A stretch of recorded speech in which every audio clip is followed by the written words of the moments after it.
Hello friends, स्वागत है आप सभी का आपके अपने यूट्यूब चैनल पर। दोस्तों, ये वीडियो भी आप लोगों के लिए बहुत ज़्यादा इंपॉर्टेंट होने वाली है, क्योंकि अभी जानते हैं कि प्लम्बिंग का काम कराते समय हमें काफ़ी सारी बातें और जगह जगह कुछ चीज़ें ध्यान में रखनी होती हैं, क्योंकि इसमें कोई भी कमी अगर रहती है तो उसका नुकसान हमें बाद में पता चलता है और काफ़ी ज़्यादा नुकसान हमें देखने को मिलता है।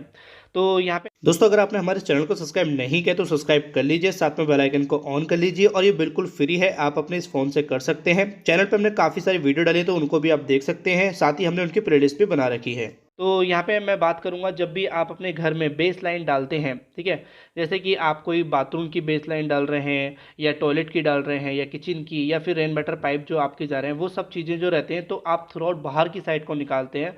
तो बाहर की साइड निकालते समय हमें क्या बातें ध्यान में रखनी होती हैं। यहाँ पे काफ़ी लोग क्या करते हैं कि कुछ लोग प्लेन बीम के नीचे से निकालते हैं, कुछ लोग प्लेन बीम के मिड में से निकालते हैं, उसको थोड़ा सा ब्रेक करके। अब यहाँ पे मैं दोनों चीज़ें आपको बताने वाला हूँ, कौन सी चीज़ सबसे सही है और क्या नुकसान हमें देखने को मिलता है और लोग क्या गलती करते हैं। तो पहले मैं आपको दिखाता हूँ कि साइड पे क्या हो रहा है। साइड पे जो आप देख रहे हैं कि प्लेन बीम है, उसके नीचे से जो भी अंदर की बेस लाइन थी वो बाहर की साइड को निकाली गई है, जैसे कि आप यहाँ देख रहे हैं। और नीचे आपको कुछ पाइप भी दिखाई दे रहे होंगे, जिसका बेस बना के उसको जॉइंट कर दिया जाएगा और साथ ही साथ वो नाले से जोड़ दिए जाएंगे। तो यहाँ पे अगर हम बात करें इस चीज़ की, तो ये तरीका सबसे अच्छा तरीका है कि आपने प्लेन बीम के नीचे से निकाला है। कुछ लोग क्या करते हैं, जैसे कि फोटो में देख रहे हैं कि प्लेन बीम को थोड़ा सा तोड़ देते हैं या बीच में से निकाल देते हैं, वो एकदम गलत तरीका है। अब देखो, यहाँ पे ध्यान में एक चीज़ ये भी रखनी चाहिए, क्योंकि फिर आपकी वो मजबूरी हो जाती है प्लेन बीम को तोड़ना। वो क्यों क्यों क्योंकि जैसे मान लो कि जब भी आप घर का लेवल डिसाइड करते हैं कि भाई हमें इस लेवल पे, इस हाइट पे हमें फ्लोर लेवल तैयार करना है, तो जो हमारा रोड का लेवल है, जो नाली हमारी जा रही है, उससे डिफरेंट होना चाहिए 2 फीट 2.5 फीट। अगर वो आप बराबर बराबर कर देंगे तो घर का जो बेस लाइन है वो हमें उसके ऊपर ही रखना पड़ेगा, और जहाँ तक हमारा जो है प्लेन बीम बीच में आ जाता है या फिर उसको तोड़ के निकाला जाता है। यानी कि हमें जो भी हमारा बेस लाइन बाहर की साइड को आप निकाल रहे हैं थ्रू आउट, तो वो जो है वो नाली से तो ऊपर ही होना चाहिए, जाहिर सी बात है। अब यानी कि उस नाली से ऊपर रखने के लिए क्या होगा कि हमें अपना घर का जो लेवल है वो काफ़ी ऊपर रखना पड़ेगा, 2 फीट या 2.5 फीट। अगर आप बराबर कर देंगे तो फिर आपकी मजबूरी हो जाती है कि आप प्लेन बीम को तोड़ के निकालें।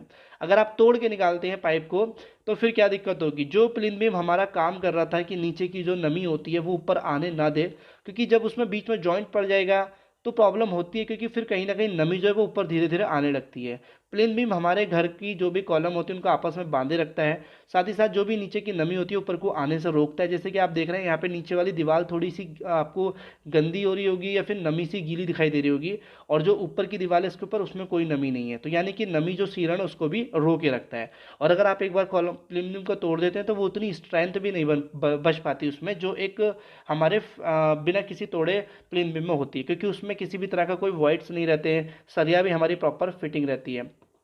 तो यहाँ पे अगर मैं कहूँ आपसे, तो आपको इस तरीके से पाइप तो निकालना चाहिए नीचे से, लेकिन ध्यान हमें ये भी रखना चाहिए कि जब भी आप उसको डिसाइड करें लेवल को कि हमें रोड से कितना रखना है, तो वो भी ध्यान रखें। ऐसा मत करना कि आपका जो ड्रेनेज लाइन है वो भी उसके आसपास ही रहे और प्लेन बीम आपका डाउन रहे।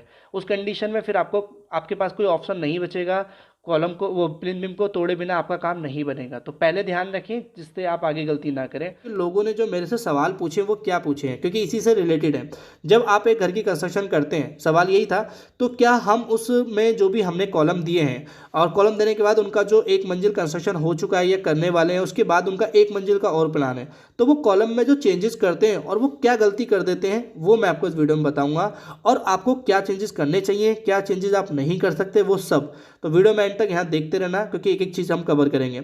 सबसे पहले मैं आपको दिखा देता हूँ कि यहाँ पे जो आप देख पा रहे हैं कॉलम में 6 सरिया आपको दिखाई दे रही होंगी। 3 आपको फ्रंट में दिखाई दे रही हैं और 3 आपको बैक साइड दिखाई दे रही हैं। तीनों सरिया का डाया है 16 mm का। यानी कि अब मैं कॉलम का साइज आपको देता हूँ। कॉलम का साइज है 9/12 का कॉलम। लेकिन आप एक चीज़ देख रहे होंगे कि यहाँ पे जो सरिया को कंटिन्यू करा गया है वो 4 सरिया को ही कंटिन्यू किया गया है, यानी कि 9/9 का कॉलम इसको कर दिया गया है, 9/12 से 9/9 का कॉलम। तो पहले मैं आपको बता दूं, क्या ये करना तरीका ठीक है या नहीं।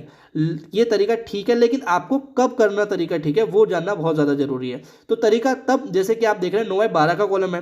अब यहाँ पे आपको देखो 6 सरिया हैं, बीच की सरिया भी है, साइड में भी सरिया है। लेकिन यहाँ पे अगर बीच की सरिया नहीं होती, ठीक है, आप जो देख रहे हैं कि बीच की सरिया यहाँ पे अगर नहीं होती, तो क्या करते कुछ लोग इसको 9/9 का करने के लिए कि जो आउटर में 2 सरिया उन्हीं को बैंड करके या जुगल करके साइड में लेके आते, जिससे कि 9/9 का बन जाए।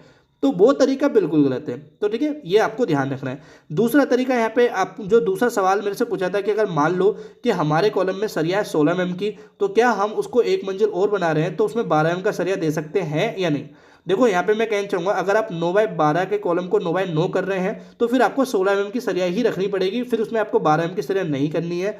अगर आप जो भी आपकी सरिया है, जैसे 6 सरिया है या 4 सरिया है, बस आप उसका जो है कॉलम का जो साइज है वो तो 9x12 ही रखना चाह रहे हैं, लेकिन 16 mm से आप 12 mm की सरिया रखना चाह रहे हैं, तो वो तरीका आप कर सकते हैं। आपको ये चीज़ें करते समय ध्यान रखना है। देखो लैपिंग आपकी कम है, इसमें देख रहे होंगे लैपिंग की जो है वो लेंथ कम छोड़ी गई है, इसीलिए यहाँ पे क्या करा गया है कि कॉलम को हाथों हाथ खड़ा करा जा रहा है कास्टिंग करने से पहले। अगर आप ये तरीका करते हैं और कास्टिंग करने से पहले ही आपको ये चीज़ ध्यान रहती है तो आपके कॉलम में कोई दिक्कत नहीं होगी, क्योंकि देखो आपकी लैपिंग तो कम है, ये मानना पड़ेगा, लेकिन यहाँ पे कंटिन्यू उसको जो कंक्रीट रहेगी, फ्रेश कंक्रीट, वो हाथों हाथ डाल दी जाएगी, तो क्या है थोड़ा सा एंकरिंग और मजबूती मिल जाएगी आपको। इसलिए यहाँ पे ये चीज़ें ध्यान रखनी है। लैपिंग करते समय बहुत सी चीज़ें ध्यान रखनी होती है, उसके ऊपर हमने वीडियो डाल रखी है। तो वो यहाँ पे आप कॉलम का साइज इस तरीके से चेंज कर सकते हो जैसे आपको वीडियो में दिख रहा है। साइज चेंज करना है तो डाया चेंज नहीं करना है, और अगर आप साइज चेंज नहीं करना है तो डाया चेंज कर सकते हैं, लेकिन 12 mm से कम बिल्कुल नहीं होना चाहिए, ये आपको ध्यान रखना है। कभी पता चला क्या 12 mm का कॉलम में तो सरिया दिया है, उसको आपने 10 mm कर दिया। अब यहाँ पे देखो एक चीज और मैं आपको बता देता हूँ कि जो आप बीम देख रहे हैं, इस बीम में क्या बॉटम की सरिया को तो नीचे बैंड कर देगा, लेकिन टॉप की सरिया को छज्जे के आगे निकाल देगा है। तो ये तरीका भी कर सकते हैं। आपने ये तो जान लिया कि मजबूती ऐसे बरकरार रहेगी कॉलम में अगर हम उस तरीके से बैंड नहीं कर सकते, जैसे कि बहुत से लोग जुगल करते हैं। वो जुगल करके क्या होता है, कॉलम का जो एक लेयर बनी रहती है वो ले में बिगड़ जाती है उसकी, और कहीं ना कहीं जो आपका लोड ऊपर से आ रहा होता है वो टेढ़ा मेढ़ा यानी कि इरेगुलर हो जाता है। तो आपका जब सरिये पे सरिया ट्रांसफर नहीं होगा तो फिर मजबूती कैसे रहेगी। अभी बात कर लेते हैं, जैसे मैं बोल रहा था कि कुछ पैसे भी आप बचा सकते हैं, तो वो इस तरीके से कर सकते हैं। जैसे आप मान लो 9x12 का कॉलम था, आप अगर 9x12 का कॉलम ही कास्ट करोगे तो वहाँ पे क्या होगा कि आप अगर 9x9 का कॉलम कास्ट करोगे इस तरीके से कन्वर्ट करके, तो आपका खुद सोचो कि फ्रेश कंक्रीट हो गई या फिर आपका मटेरियल हो गया, लेबर कॉस्ट हो गई, वो भी तो चीज़ें बच जाएंगी ना, आपकी जल्दी काम हो जाएगा और पैसा भी आप बचा लोगे। तो यही मैं आपको इस वीडियो में बताने वाला था। कुछ ऐसी चीज़ें होती हैं जिनमें हमें चेंजेस कर लेने होते हैं, लेकिन कैसे करने होते हैं, क्या क्या ध्यान रखना, तो वो मैंने आपको इस वीडियो में बताया। एक चीज़ हमेशा ध्यान रखना, लैपिंग हमारी ज़्यादा से ज़्यादा होनी चाहिए। जैसे कि अगर बात करें जो भी सरिया है आपका, उसका 50 गुना लैपिंग होनी चाहिए। जैसे कि यहाँ पे 16 mm का था तो आप 16 पंजे 800 यानी कि 800 mm आपकी लैपिंग होनी चाहिए। यहाँ पे लैपिंग नहीं थी, इसलिए यहाँ पे कॉलम पहले ही खड़ा कर दिया गया है कास्टिंग से पहले। वीडियो अच्छी लगे लाइक करना, कमेंट में कुछ भी टाइप कर देना और चैनल को सब्सक्राइब कर लेना अभी तक आपने नहीं किया है तो। और भी